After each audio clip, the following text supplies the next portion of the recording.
Hi everyone, in this video I'm going to talk about corsets and its effect on your skin.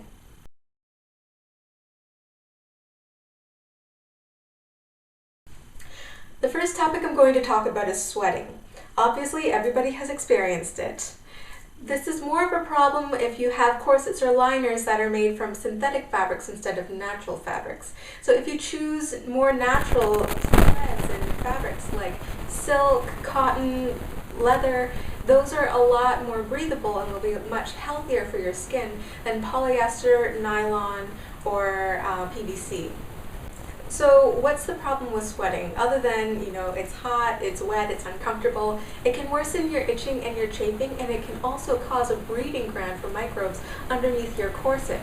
So those little microbes that love the warm, moist, dark, anaerobic environment on your skin inside of the corset, those can actually grow.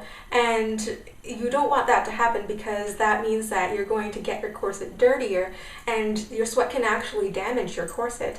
And also, the more often you wash your corset, the more damaged it becomes. So what can you do if you already have a corset and you can't change what materials it's made out of? Well, I have 5 solutions for you. The first thing you can do is at least wear liners that are made out of mostly cotton or silk, because that will at least help your skin breathe a little bit better, and it can also wick away a lot of that moisture. The second thing you can do is to carry multiple liners with you wherever you go, or multiple shirts. It's sort of like in the wintertime or on a rainy day, if your socks get wet, you want to change into a dry pair of socks. Well, you're absolutely welcome to take off your corset and put on a more comfortable liner. Nobody's stopping you from taking your corset off. It's not going to ruin your waist training in any way if you just take off your corset for 5 minutes just to change the liner. The third thing you can do is actually wear powders. It's the same way that using baby powder on babies to prevent them from getting diaper rash. You can use powders to prevent any moisture from collecting under your skin.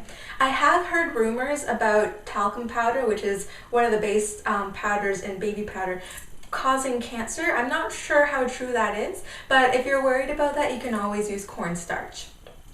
One thing that I used to do last summer is when it was, 30 degrees outside Celsius, I wouldn't actually put my corset on first thing when I woke up. I would actually take my corset with me to work and then change into it in the restroom. Since my work building was air conditioned, then I was comfortable all day, and I would be able to work 7 or 8 hours, and then before I left, I would just take my corset off. If I felt like continuing my corset training in the evening when it was cooler at home, I would be able to do that as well.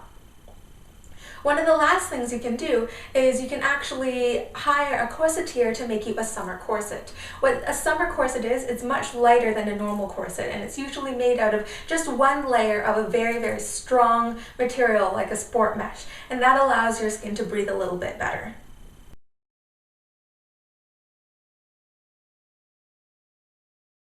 So the next thing I'm going to talk about is itchy skin.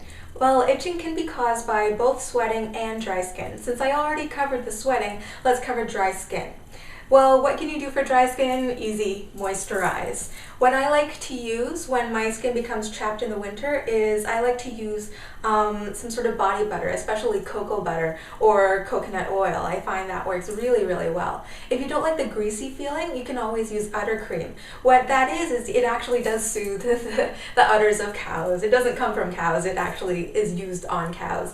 But I noticed that they sold it a lot in craft stores, and when I asked them about it, they said that it's because they don't leave a residue on your hands, and so you can keep on working without having to, have that greasy feeling on your hands. So when I actually tried it underneath my corset, it was very comfortable. I don't have much of a dry skin problem, so I don't lotion under my corset very much, but when I do, that's what I like to use. Another cause for itching might be wrinkles in your shirt or your liner, because those little tiny pressure points can be uncomfortable. And itch is a very dull pain. What you can do to prevent that is to buy shirts that are maybe one size too small, or you can go into the children's section of a secondhand store like Goodwill or Salvation Army, and you can buy little kids t-shirts and then cut off the neck hole and the sleeves just to make yourself a very tight tube top, and that'll work as well. You can make corset liners that are at least 5 to 10% lycra or spandex, because what a corset liner should do is it should be able to actually shrink with your waist and not actually bunch up and wrinkle underneath. So that's the whole point of a liner. Admittedly, nylon and lycra liners do work better than cotton blend liners, so there is a trade-off there whether you want your liners to be more breathable or more stretchy. But that's something that you'll have to decide based on what is your main problem. So what happens if you have an itch under your corset and you don't want to take your corset off? Is it possible to reach in there and scratch it? Well, what I like to use is the standard ruler. And I guarantee you it looks very funny, and I try not to do it with other people around, but well, it's a perfect thing because it's thin and it's long and you can get under there in the front and the back or in the top and the bottom, and it's really good at getting those itches. But what happens when you ignore an itch that won't go away, or you scratch it and it still won't go away? That's probably a sign that you're getting some sort of chafing or abrasion on your skin, and that's when you actually need to take your corset off, do what you need to do to get rid of that itching sensation. Scratch it, moisturize it, change your liner, change your shirt, whatever you need to do.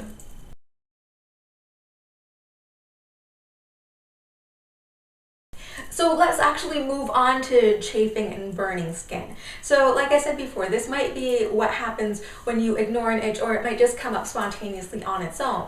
Well, this actually happens when you have little micro movements and little abrasions between your skin and the corset. There are a lot of different reasons that this might happen, but usually this is a sign that your corset isn't fitting properly. So this is more common for off-the-peg corsets than it is for custom fit corsets.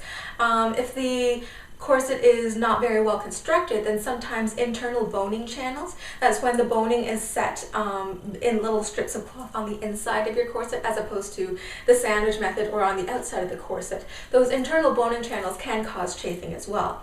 So really what you need to do is take off your corset, figure out what it is that's causing the chafing. If it's any wrinkles in your shirt or your liner, then just change it or readjust it and you can put it back on. If you actually do have really sore spots, then you can take a break for a few days or a week or however long you need to let that heal, because really you don't want to risk a skin infection or any real amount of pain just for a couple more days in your waist train.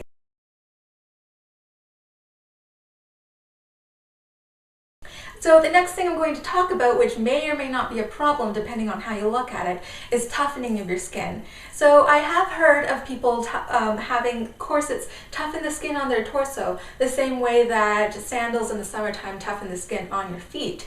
And some people actually do prefer their skin to be more tough, especially if they don't use moisturizers or they don't use liners between their skin and the corset itself. Their skin can become more tough. They can lose the sensitivity, and they do say that having tougher skin prevents the abrasions and the itching a little bit better. But really, I don't think I would want to have calluses on my torso. So actually, even though I don't moisturize my torso very often and I don't feel the need to, I do like to keep my skin soft there. And what I do, I love this. I actually started dry brushing even before I even considered corseting. So I've been doing this for years. What this is a sisal brush. What I did was I actually just started with a loofah pad, and any drugstore is fine. And you just brush it on your skin very lightly before your shower or when you get up in the morning at any time. So it's meant to go It's meant to be used dry, so it can feel like it's burning a little bit in the beginning, but it feels really, really nice. I think I must have been a cat in a previous life because I love me some scratching. Really. I have heard things like benefits of dry brushing, like it clearing your lymph system and getting rid of cellulite, and really I don't know if that's true and I don't care. All that I know is this keeps my skin so soft, and it gets rid of any little imperfections on my skin, and it also helps get rid of ingrown hairs or bumps on my knees or anything. So this actually helps keep my skin healthy, and I don't feel the need to use many moisturizers, and I don't get very many marks on my skin even after I'm corset. And the skin can actually become necrotic underneath. That's when the flesh actually starts dying and breaking down. So really you don't want to do that.